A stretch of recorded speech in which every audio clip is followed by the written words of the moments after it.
Hi everyone, I'm back with another tutorial video, and in this video I'm going to show you how you can read messages without blue tick mark on WhatsApp application. Before we get started, make sure to check your internet connection and also make sure to watch the video till the end. So let us get started.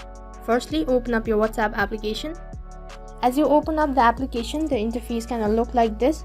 So from here you'll have to tap on the three dot icon in the top right corner. As you tap on it, from the drop down menu, tap on settings. On the other page, you will be directed into settings page, so from here tap on account.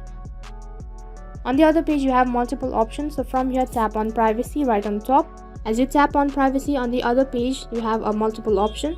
So you can see right at the bottom there is read receipt. In order to read messages without blue tick mark, you'll have to turn this off, that is read receipt. And the downside of this feature is that you'll not be able to see whether the receiver has read your messages or not. So that is how you can read messages without blue tick mark on WhatsApp application. So that is all for this video. In case if the video was helpful, then make sure to like, share, subscribe and also hit the bell icon so that you never miss an update. Thank you for watching.